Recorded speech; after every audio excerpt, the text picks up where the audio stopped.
kenapa pilih variabel ini, kenapa pilih objek penelitiannya ini, benar nggak? Nah, setelah itu dituangkan ke dalam introduction atau latar belakang.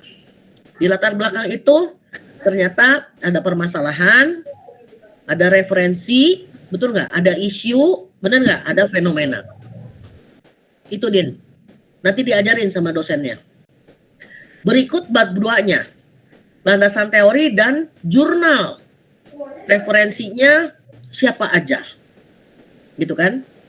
Dan nanti terkaitnya adalah referensi jurnal dan dasar teori dikaitkan dengan apakah ada gap dengan apa yang telah dilakukan oleh si objek penelitian. Paham sayang? Nanti terus dikasih tahu juga kenapa pakai metodenya deskriptif, verifikatif. Kenapa nggak verifikatif aja? Nah itu. Nanti kalau diuji assessment, Wah akan nanya, judul saudara apa? Mengapa saudara pakai judul itu? Objek penelitiannya apa? Unit analisisnya apa? Terus fenomena yang mendukung penelitian saudara dilakukan ini apa? Adanya isu dan permasalahan, betul nggak? Wah nanti lebih dalam lagi. Identifikasi masalahnya apa? Padahal tidak tertuang kan di jurnal, hanya sedikit kan? Hanya cuplikan aja. Identifikasinya masalahnya apa? Terus tujuan penelitian saudara apa? Gitu kan? Nah, mana bukti data pendukungnya? Ya nggak? Nah itu yang namanya assessment itu kedalaman dari pengetahuan jurnal yang saudara teliti. Makanya jurnal dengan sakit hungkul, berarti kan jurnal itu sebetulnya hanya resume kan, bener nggak? Belum beres lagi Din. Nanti ada metode. Metode penelitian saudara apa? Deskriptif, verifikatif, naon itu teh? Fungsinya dilakukan deskriptif, verifikatif terhadap penelitian saudara, apa fungsinya? Bla bla bla bla. Terus uji hipotesisnya pakai apa? Kenapa pakai itu? Kenapa pakai regresi? Kenapa pakai PET? Kan sama-sama mencari pengaruh atau hubungan.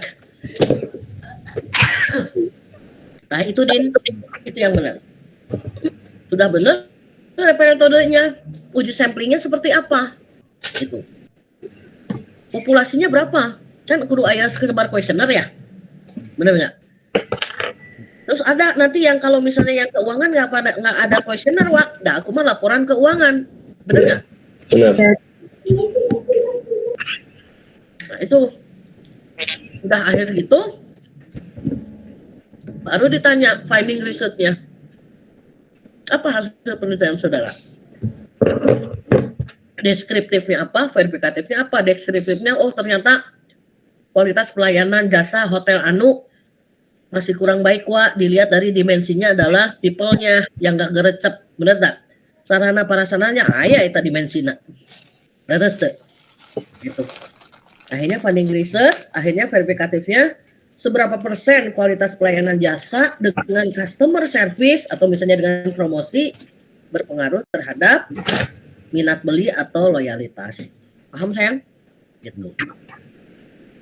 Panjang ceritanya. Berarti kalau misalnya LOA-nya udah keluar tuh asesmennya kurang juga mempengaruhi ya, Wak? Nggak kurang mah seuri we ikhlas geus teu naon eta mah. Geus kumahanya? Bener nggak Fitran? Bener nggak Irfan? Ya nggak Fir? Nggak capek orang berjuang ku duit, namanya orang kudu ente lulus di asesmennya. Haye, meureun teu demo. Bener teu? Kan mata lulus oke makana geus publish meureun. Di nyaan era we atau nya Eka mana ditanya fenomena teh nyaho geus kitu pakai metode naon Eka aku bener teh ke pas assessment kira-kira we ya. Gitu. Paham ya Din? Iya, betul nuhun Wak. Lagi. Sok, masuk.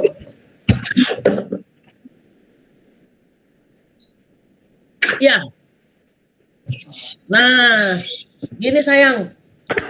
Yang dimaksud dengan assessment itu adalah berarti kemarin proses untuk jurnalnya jadi gini. Proses untuk jurnal adalah saudara di plotting dulu siapa dosen pembimbingnya, oke? Oke. Berarti proses yang kedua adalah jurnal yang misalnya ikut akomodir sama dosen, betul nggak? Nah, jurnal itu harus lolos dulu cek plagiarism sama P2M, Widya Tama. P2M. P2M-nya pengembangan, penelitian, dan pengabdian. Asosiasinya. Jadi cek plagiarism-nya nggak usah bayar, sudah diakomodir di Widya Tama oleh bagian P2M. Tahu saudara cek plagiatnya jika koma pernah tuh Faisal? Pernah belum? Nah, nanti kalau jurnalnya sudah beres, ada nama dosen pembimbing dan ada kamu, nanti jurnalnya itu dicek plagiarismnya ke P2M. Cek plagiarism. Jadi cek plagiarism itu tidak boleh lebih dari 20%. Namun ternyata 27 perbaiki ya tak? Gitu. Perbaikinya kalau misalnya dosen ya dosen yang perbaiki. Enggak ke? Maksudnya penelitian yang sama, maksudnya wah nggak boleh sama dengan orang lain tuh kontennya 20% atau gimana plagiarism tuh Wak? Ntar Wak kasih contoh deh, bisa membaca cek plagiarismnya. Nanti Wak kasih contoh. Kasih contoh jurnal yang sudah siap publish, yang sudah dicek plagiarism. Karena saudara pasti nggak ngerti kalau belum ngelihat cek plagiarism itu bentuknya kayak apa. Oh Nanti iya. Wak kirim ya. Iya betul, nggak kebayang ya. Wak kirim Faisal ya. Wak Nuhun, kirim. Wak. Nuhun. Ya, aku kirim hari ini. Jadi kalau udah jurnal beres, namanya udah beres, siap mau publish, sebelum publish cek plagiarism dulu. Oke? Oke. Nah, udah gitu, kewajiban dosen adalah mempublish dan mengirimkannya ke Warek, disertakan dengan bukti bayar kwitansi saudara jurnal yang $1.250 berdua. Setelah itu, saudara nunggu LOA, letter apa? Oke. Berarti itu hanya bukti, baru bukti bahwa jurnal saudara dikirim ke editor. Belum publish lah, ya. Oh iya.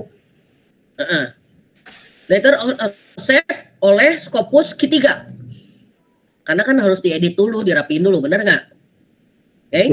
Udah gitu, sudah LOA masuk, baru nanti sama Warek dikasih ke dosen pembimbingnya adalah bukti jurnal yang sudah publish. Setelah itu baru nanti ada bimbingan assessment. Assessment kapan aja? Kalau assessment mah ya karena jurnalnya udah jadi nanti aja kalau jurnalnya udah ketemu LOA, bener nggak? Bebas dosen mau ngadain assessment, bener nggak?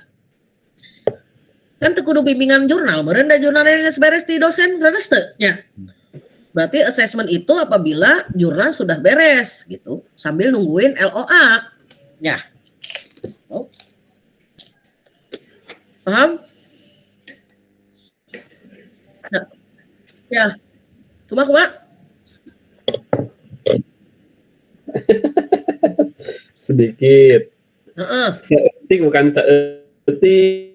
Jadi gini, kalau pengen jelasnya itu nanti Wak kasih tuh sistematik jurnal yang udah selesai apa, nanti kirim P2M, cek plagiarism nanti publish dan dipublish dan naon syarat wae, LOA model gimana, bener nggak? Assessment seperti apa, gitu nggak? Ya. Itu. Jadi nanti mendingan gini. Biar ada bayangan. Jadi nanti Wak kasih apa? Jurnal-jurnal yang sistematiknya udah beres. Kalau udah beres assessment, untuk ngambil ijazah dan segala macam, saudara assessmentnya harus bikin laporan tugas akhir yang isinya tentang jurnal itu. Makanya kita pas assessment kudu minta data ke ibu pembimbing. Tapi saudara kan yang bikin laporan anak, benar tuh?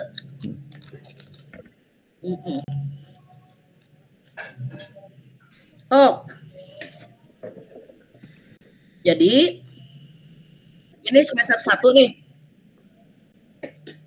Semester 1 itu boleh ngambil jurnal semester berapa? Nah, kalau ada apa-apa, tanyakan detail sama dosen pembimbingnya. Prosesnya baik pun. Lamun tengah tekene, kawa datang.